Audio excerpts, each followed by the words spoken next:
Hello everybody, আসসালামু আলাইকুম। কেমন আছেন সবাই? আশা করি সবাই ভালো আছেন আর সবাই নিরাপদে আছেন। এটা হচ্ছে আমাদের 31st-এর আগের দিন, অর্থাৎ ডিসেম্বরের 30 তারিখে। তো আমরা ছোটোখাটো না, মোটামুটি ভালো একটা আয়োজন করেছিলাম 31st পালন করার জন্য। তো সেটারই একটু ডেকোরেশন দেখালাম। আগের দিন এটা পিউনির বাসায় ছিল, তো এসেছিলাম ওকে একটু হেল্প করতে। বাচ্চা কাচ্চা লাইট টাইট লাগিয়েছে, কঠিন এক সেলিব্রেশন হবে, একেবারে যাকে বলে ফাটাফাটি আয়োজন। তো যাই হোক, তো আমি ভেবেছি অ্যাকচুয়ালি এবার আমরা ডিসাইড করেছি একটা চাইনিজ মেনু হবে। তো আমি রান্না করব চিলি চিকেন, বা চাইনিজ চিকেন কারিও বলতে পারেন, আর রান্না করব চাইনিজ ভেজিটেবল। তো আমি এখানে 4টা মুরগি নিয়েছি, তাকে ছোট ছোট পিস করে কেটে নিয়েছি। আমি একদম বোন সহ নিয়েছি, বোনলেস নেইনি। তো এখানে আমি দিয়েছি আদা রসুন বাটা, তার সাথে দিয়ে দিলাম সয়া সস। আমি মেজার করে দিচ্ছি না, কারণ আমার আন্দাজ মতো করে দিচ্ছি। মনে করেন এখানে 10 টেবিল চামচ হবে সয়া সস দিয়েছি। তার সাথে আমি দিব গিয়ে ওয়েস্টার সস, এটাও মনে করেন যে 5 টেবিল চামচের মতো দিব। আগেই বললাম, যেহেতু আমি চোখের আন্দাজে করে দিয়ে দিচ্ছি, সেই জন্য অত পারফেক্ট অ্যাকুরেট মেজারমেন্ট আমি করতে পারবো না। তো যাই হোক, তার সাথে দিব গিয়ে আমি লবণ টবণ যার যার ইচ্ছা মতো দিয়ে দিন। আর এখানে আমি একটু চিলি গার্লিক সস দিব, একটু ঝাল ঝাল করার জন্য। আর এটা ফিশ সস দিয়েছি একটু, আদা রসুন। আর এই সসগুলো মাখিয়ে আমি চিকেনটাকে কিছুক্ষণ রেখে দিব। আপনি যদি চান আগের দিন এটাকে মনে করেন মাখিয়ে রেখে দিবেন। আর এটার মধ্যে মনে করেন যে আমি যে জিনিসটা করব সেটা এটা দিয়েছি হোয়াইট পেপার, মানে সাদা গোলমরিচের গুঁড়া দিয়ে দিয়েছি। আপনি যদি চান কালো গোলমরিচের গুঁড়া দিতে পারেন, বাট আমি সাদাটা দিয়ে ফ্রাই করব। আর কালো গোলমরিচটা মনে করেন যে রান্নার সময় অল্প একটু ব্যবহার করব। তো যেটা বলছিলাম, ম্যারিনেট করে যদি আগের দিন মানে একটা পুরো দিন রেখে দেন, তাহলে এটার মানে ফ্লেভারটা একটু ভালো আসবে। তা আমিও মনে করেন যে ঘন্টা 4-5 এটাকে ম্যারিনেট করে রেখে দিব। আর চাইনিজের এই রান্নাটা মনে করেন যে যখন অনেক কোয়ান্টিটি করবেন, তো আমি কিছু কিছু জিনিস এখানে ফলো করেছি, সেটা দেখিয়ে দিব না আপনাদেরকে। যেহেতু আমাদের পার্টি আর এটার মধ্যে আমার অনেক আরও কাজ টাজ আছে, সেই জন্য সব কিছু আমি কিভাবে গুছিয়েছি সেটা আপনাদের সাথে শেয়ার করবো আজকে। তো এখানে আমি দিয়ে দিলাম মনে করেন যে হাফ কাপের মতো কর্নফ্লাওয়ারটা দিয়েছি এই জন্য যে রান্নাটা এটা যখন ফ্রাই করবেন এটা একটু ক্রিস্পি হবে। যখন এটা রান্না করবেন সসগুলো একদম অ্যাবজর্ব করে যাবে, খেতে খুবই মজা হয়। আর যদি চান এটার মধ্যে ডিম দিতে পারেন, বাট আমি ডিমটা দিলাম না, কারণ যেহেতু আমি অনেকগুলো চিকেন ভাজবো সেম তেলের মধ্যে। তো যেটা হয়, ডিম থাকলে না অনেকক্ষণ ধরে ভাজতে গেলে বাবল হয়ে দেখেন মানে কড়াই থেকে তেল পড়ে যায়, একটা হুজ্জুতির কারবার হয়ে যায়। তো সেই জন্য যেহেতু আমি অনেকটা চিকেন নিয়েছি, আমি আর ডিম দিচ্ছি না, কর্নফ্লাওয়ারটা দিয়েছি। তো চিকেন ম্যারিনেট হতে হতে এখানে আমি রান্না করছি whole chicken roast. Whole chicken রোস্টটা কালকের জন্য না। হোল চিকেন রোস্টটা কেন রান্না করেছি, কি করব না করব, সেটা আমি নেক্সট ব্লগে আপনাদের সাথে শেয়ার করবো। এটা একটা স্পেশাল ওকেশনের জন্য রান্না করছি। যেহেতু বললাম আমাদের ব্যাক টু ব্যাক, বললাম কি না তাও জানি না, মানে আমাদের ব্যাক টু ব্যাক অনেক প্ল্যান আছে। 31st-এর আমাদের পার্টি, তারপর আরেকটা সেলিব্রেশন, সেই জন্য সব কিছু রান্না মনে করেন যে 30 তারিখে মোটামুটি গুছিয়ে রেখেছি। এনিওয়ে, আমি চিকেনগুলোকে ঠান্ডার মধ্যে বাইরে বসে বসে ভেজেছি। তো ভাজাটা দেখালাম না, ভাজার পর দেখতে কেমন হয়েছে সেটা দেখাবো না। তো সেই চিকেনটাকে আমি রান্না করব। তো রান্নাতে সবার প্রথমে প্যানে দিয়ে দিয়েছি তেল, তার মধ্যে বেশ মোটা মোটা করে মনে করেন চিকেনের যেই সাইজ ওইরকমই আর একটু ছোট ছোট কিউব করে করে আমি নিয়ে নিয়েছি পেঁয়াজ। তার সাথে আমি দিলাম বেল পেপার বা ক্যাপসিকাম, আপনারা যেটা বলেন। তো বেল পেপার আর পেঁয়াজটা মোটামুটি অনেকটাই দিয়েছি। বেল পেপার আমি মনে করেন যে এখানে মনে হয় 4-5টা দিয়েছি। আর পেঁয়াজ দিয়েছি 2টা বড় বড় পেঁয়াজ দিয়েছি। আর এখানে সয়া সসটা আবার একটু দিয়ে দিলাম, মনে করেন যে 3 থেকে 4 টেবিল চামচ সয়া সস দিয়ে দিলাম। আর চুলার আঁচটা কিন্তু আমি একদম বেশ হাইতেই রেখে এখন পেঁয়াজগুলোকে আর পেপারটাকে খুব ভালো করে আমি নাড়াচাড়া করব। আর এখানে কি দিচ্ছি, দিয়ে দিলাম সেই যে চিলি গার্লিক সসটা দিয়েছিলাম, সেটাকে আবার 2 চা চামচ দিয়ে দিলাম। কারণ যেহেতু চিলি চিকেন রান্না করছি, আর একটু ঝাল ঝাল না হলে খেতে ভালো লাগে না। আর এটার মধ্যে যেহেতু সস টস দিয়েছি, একটু মিষ্টি হবে একটু ঝাল হবে, তাহলে না খেতে মজা হবে। তো এটাকে আমি জোর আছে বেশ কিছুক্ষণ নাড়াচাড়া করার পর এটার মধ্যে দিয়ে দিব আমাদের ভেজে রাখা চিকেনগুলো। তো এই যে চিকেনগুলো যেটা হবে, যদি ভাজার সাথে সাথে রান্না করে ফেলতে পারেন তাহলে তো একদম বেস্ট টেস্টটা পাবেন। আমি যেটা ভাজার পর এটাকে আমি রেখে দিয়েছিলাম, মনে করেন যে কালকে রাতে ভেজেছি, আজকে সকালে রান্না করছি, এরকম আর কি অবস্থা। তো সেই জন্য চিকেন দেখতে এরকম হয়েছে, বাট সাথে সাথে যদি করে ফেলেন তাহলে টেস্টটা আরও ভালো পাওয়া যাবে। তো চিকেনটা আর এই সব কিছু এখন মিক্স করে দিব।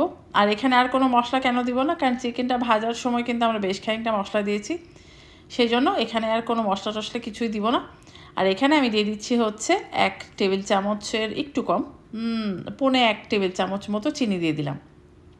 যদি চান আপনারা এখানে টেস্টিং সল্ট ব্যবহার করতে পারেন, যদি না করতে চান তাহলে নাই। তা আমি টেস্টিং সল্টটা ব্যবহার তেমন একটা করি না। তো যাই হোক, এখন এটাকে খুব ভালো করে আমি কিন্তু আঁচটা মানে হাইতে রেখেছি, হাইতে রেখে এটাকে খুব বেশ খানিকটা নাড়াচাড়া করব। তারপরে এটার মধ্যে কী দিচ্ছি চলেন দেখাই। এটার মধ্যে আর বেশি কিছু দেওয়ার নাই, কারণ মোটামুটি ভাজার সময় কিন্তু আমরা সব মশলা দিয়ে দিয়েছি। এখন দিলাম হচ্ছে আমি 1 কাপ মতো পানির মধ্যে কর্নস্টার্চ গুলে নিয়েছি। তো সেই মানে কর্নস্টার্চ বলতে কর্নফ্লাওয়ার গুলে নিয়েছি, সেটা দিয়ে দিব। আর নতুন বছর বলে কথা, তাই না? একটু কঠিন মজার খাবার যদি না খাই তাহলে তো মনে করেন যে পার্টিটা জমবে না। আর আজকে যেটা বললাম, আমাদের একটা ফাটাফাটি পার্টি হয়েছে, আমরা সবাই মিলে খুব এনজয় করেছি। তো দেখাবো না, তো মানে সাজবো টাজবো বলে রান্নাটা একটু আগে ভাগেই শেষ করে ফেলছি, কারণ আমাদেরকে যেতে বলেছে হচ্ছে রাত 9টায়। আর 31st পার্টি একটু দেরি করে শুরু করাই ভালো।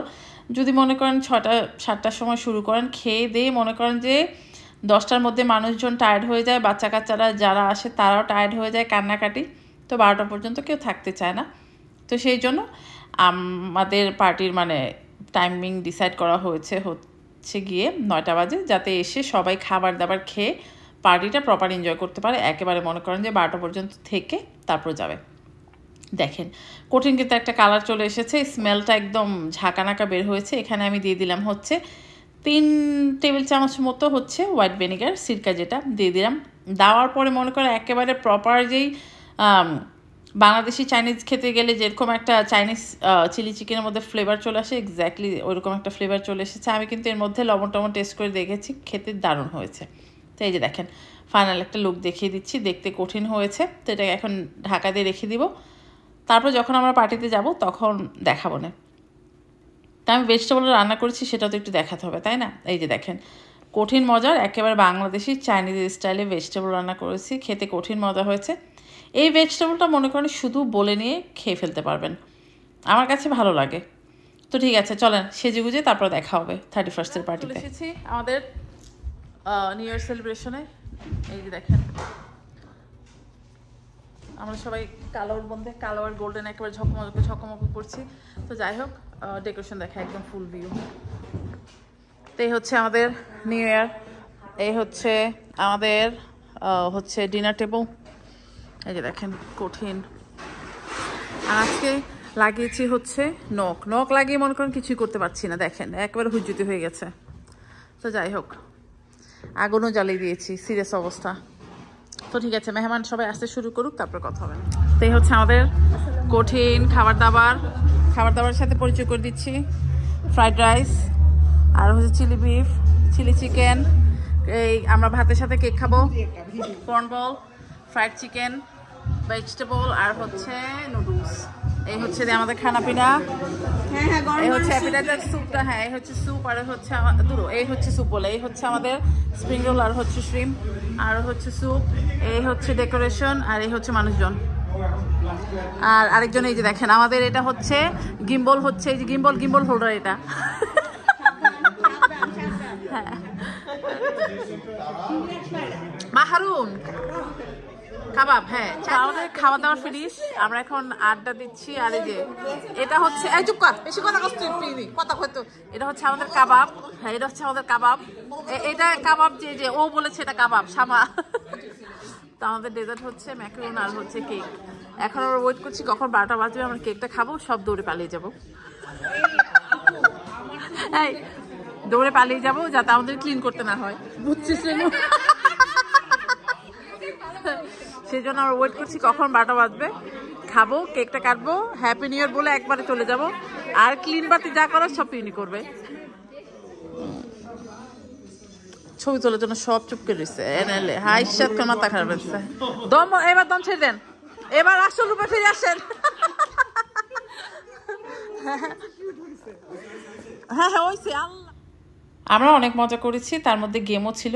এখন গেমের হচ্ছে আমি আর এনাম ভাই গেম খেলেছি। গেম বোঝাতে বোঝাতেই মনে করেন যে তাদেরকে জান বের হয়ে যায়। তো যাই হোক, গেমে আমরা সবাই খুবই মজা করেছি, আপনাদের সাথে একটু একটু শেয়ার করছি। আর গেমের মধ্যে মিউজিক যেহেতু অন ছিল, মিউজিক থাকলে তো মনে করেন যে সেটা ইউটিউবে দেওয়া যাবে না, সেটা ভালো করে জানেন। সেই জন্য এখানে আমি আমার গানগুলো গেয়ে দিচ্ছি এখানে, যাতে আপনারা মানে যেই হিন্দি বা ইংরেজি গান অন ছিল সেটা যাতে শুনতে না হয়। তা আমি আর লুনা মনে করেন যে লিটারালি যুদ্ধ করে আমাকে জিততেই হবে এরকম অবস্থাতে একটা গান ছিল। হয়তো যারা টিকটক ফলো করেন তারা এই গেমটা অনেকেই জানেন। গানের সাথে মিল রেখে কিছু প্রপ দেওয়া হয়েছে। গানটা শুরু হওয়ার সাথে সাথে যেই মানে আপনি যদি প্রপটা পিক করতে পারেন তাহলে পয়েন্ট হচ্ছে আপনার। তা আমি আর লুনা লিটারালি মানে মারামারি লেগে যাওয়ার জোগাড় হয়েছে। তো লুনা বলছিল হ্যাঁ তুমি 2টা উঠিয়েছো, তো খুবই খুবই ফান হয়েছে। তো ছেলেদের জন্য গেম ছিল, তারপরে যে দেখেন শামার জন্য গেম ছিল। শামা তো একটা মিউজিক বাজার সাথে সাথে উঠে ফেলেছে। তা আমাদের হই হুল্লোড়ে মানে খুব মজার একটা পার্টি গিয়েছে, যেটা বলবো একদম ফাটাফাটি একটা 31st পার্টি আমাদের ছিল। শুধু যে আমরা এনজয় করছি তার বলবো না, যেহেতু আমি আমার ভয়েস ওভার করছি সেই জন্য আমি বড়দের হয়ে বলে দিতে পারছি, বাট বাচ্চারাও একেবারে কঠিন মজা করেছে। তো আমি ফেসবুকে যত ছবি টবি দেখলাম অনেকেই মজা করেছেন। আশা করছি নতুন বছরটা সবার ভালো যাবে। দোয়া করি আপনারা আমার জন্য দোয়া করবেন যাতে নতুন বছরটা আমাদের খুব ভালো যায়। কারণ গত বছর অনেক একটা কি বলবো হুজ্জুতির মধ্যে দিয়ে গেছে, অসুখ গেছে, অসুখ মানে তারপর তো মনে করেন যে অনেক আপনজনকে হারিয়েছি, অনেক একটা বিদিকিচ্ছির একটা অবস্থা দিয়ে গেছে। তারপর আশা করছি এই বছরটা ইনশাল্লাহ আমাদের সবার ভালো যাবে। তো এখন ছেলেদের একটা গেমের আয়োজন করা হয়েছে, চলেন সেটার কিছুটা অংশ আপনাদেরকে দেখাই। তো ছেলেদের মনে করেন যে গেম বোঝাতে যে একবারে হুজ্জুতির একটা কারবার হয়ে গেছে। তো প্রথম গেমটা বোঝানো হয়েছে মাসুমকে, তো মাসুম সবাইকে এক্সপ্লেন করবে। তো গেমটা ফান ছিল, আমি মোটামুটি রেকর্ডও করেছিলাম সবটা। বাট যেটা হয়েছে পাশে গান চলছে বিধায় আমার গানটা আমাকে এখন গেতে হচ্ছে, এই হচ্ছে কাহিনী। তো এই গেমের রুল ছিল প্রথম যে মানুষটা সেটা হচ্ছে মাসুম। মাসুমকে আমরা কিছু হ্যান্ড কি বলবো মুভমেন্ট দেখিয়ে দিয়েছি। তো মাসুম তার পরের জনকে দেখাবে, তার পরের জন করে মানে দেখতে দেখতে জিনিসটা পুরোটাই চেঞ্জ হয়ে যায়। তো মাসুম দেখাচ্ছে হচ্ছে আপনাদের ভাইয়াকে, তো আপনাদের ভাইয়া আবার দেখাবে হচ্ছে গিয়ে নেক্সট পার্সন যে আছে। তো ওরকম করে মোটামুটি একটা হজবরল হয়ে গেছে। আপনার ভাইয়াই প্রথম তালগোলটা পাকিয়েছে, তারপর থেকে মনে করেন যে তালগোল পেকেই যাচ্ছে। তো এখানে আমাকে একটু ফাস্ট ফরওয়ার্ড করে দিতে হয়েছে, কারণ একেবারে হুজ্জুতি হয়ে যাচ্ছিলো। তো আমি মোটামুটি এখানে আপনাদের জন্য রেখে দিচ্ছি, আপনারা দেখেন।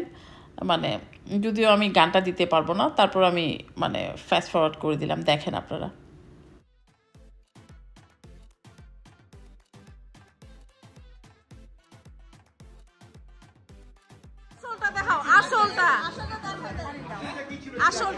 আসলটা কি ছিল?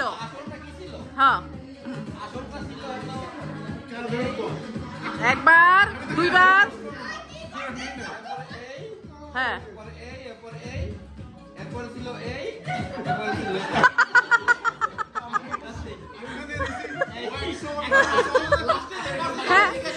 হ্যাঁ লাস্টে কি করছে? হ্যাঁ জলদি কর।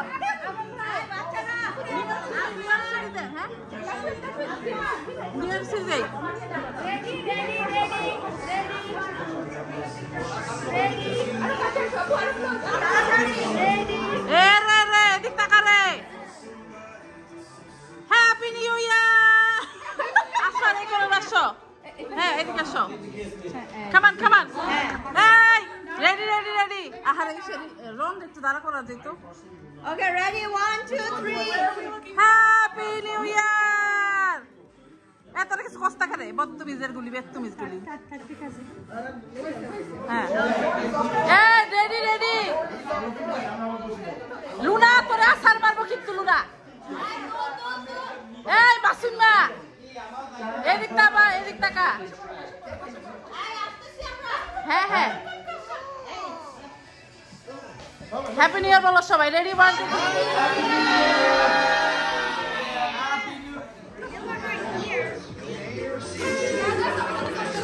3 লো Where is Rehan?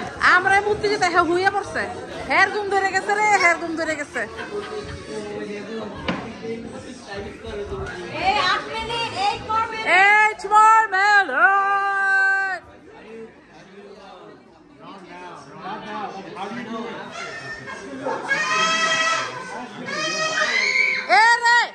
Ere dise kanai.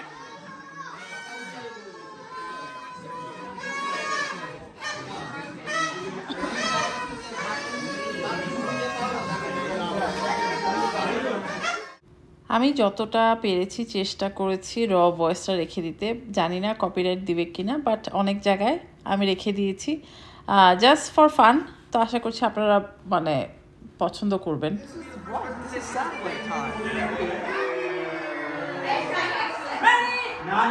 না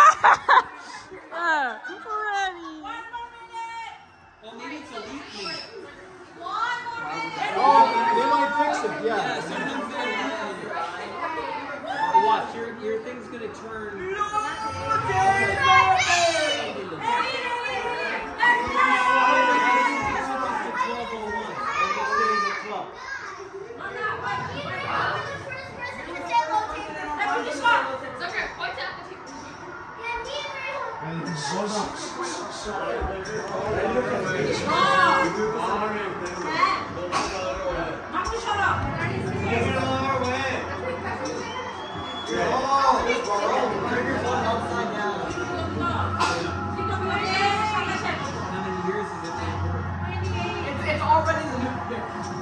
It's already.